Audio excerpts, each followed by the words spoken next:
আজ কোনো স্টিম মোমো নয়, আজ কোনো ফ্রাই মোমো নয়, আজ বানাবো আমি বাটার চিজ মোমো। তাহলে চলুন দেরি না করে স্টার্ট করি কিভাবে আমি বাটার চিজ মোমো বানাচ্ছি। কি কি উপকরণ লাগে চলুন দেখে নিন।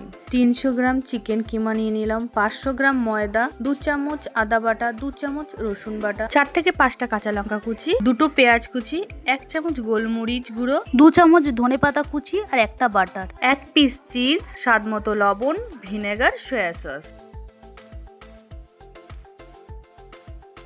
এরপর আমি একটা পাত্রের মধ্যে পেঁয়াজ, চিকেন, ধনেপাতা কুচি আর কিছুটা একটু চিজ দিয়ে নিলাম, একটু গোলমরিচ দিয়ে নিলাম, আদা কুচি, রসুন কুচি, কাঁচা লঙ্কা কুচি, একটু স্বাদ মতো লবণ, সয়া সস, ভিনেগার সব দিয়ে ভালো মতো আমি একসাথে মেখে নিলাম। পেঁয়াজের পরিমাণটা আমার কম ছিল তাই অ্যাড করলাম। একটা বয়েলের মধ্যে স্বাদ অনুযায়ী নুন, 1 চামচ রিফাইন অয়েল আর 500 গ্রাম ময়দা আর একটু জল মিক্সড করে মেখে নিলাম। ছোট করে লিচি কেটে নিলাম। এরপর আমি ছোট ছোট করে বেলে নিলাম। তারপর পুরগুলো দিয়ে ভালো করে মোমো বানিয়ে নিলাম। এভাবে আমি সমস্ত মোমোগুলো বানিয়ে নিলাম একে একে করে।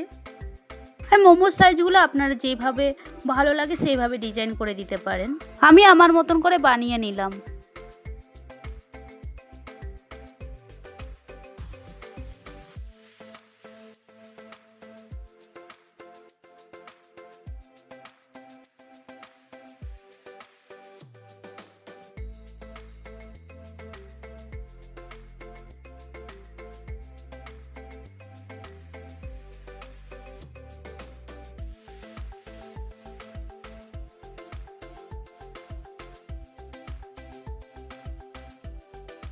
তারপর কড়াইটা ভালো করে গরম করে তার মধ্যে বাটার দিয়ে দিলাম আর একটু অয়েল দিয়ে দিলাম।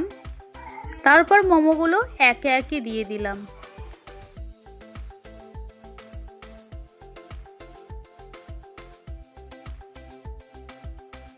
এইভাবে মোমোগুলোকে 2 মিনিট হতে দেব। 2 মিনিট পর আমি 2 বাটি জল ঢেলে নিলাম মোমোর উপরে।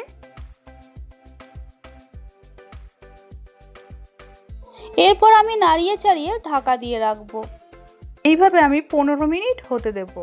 তারপর আমি ঢাকাটা তুলে নেব।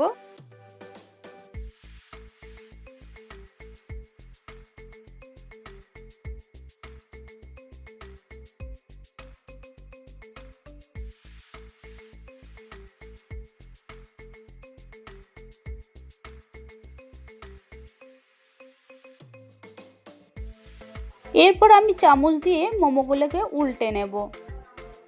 5 মিনিট পর মোমোগুলোকে আমি তুলে নেব। আর হ্যাঁ, আপনারা এটা আস্তে আস্তে তুলবেন, না হলে ভেঙে যাবে।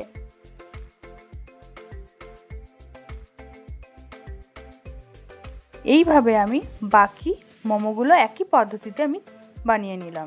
এরপরে আমি এক এক করে প্রত্যেকটা মোমো প্লেটে সাজিয়ে নিলাম।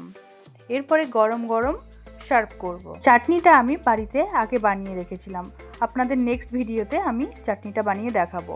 এছাড়া আপনারা পুদিনা পাতার চাটনি দিয়েও সার্ভ করতে পারেন। আর হ্যাঁ, ভিডিওটা ভালো লেগে থাকলে একটা লাইক, কমেন্ট, সাবস্ক্রাইব করে দেবেন। ধন্যবাদ।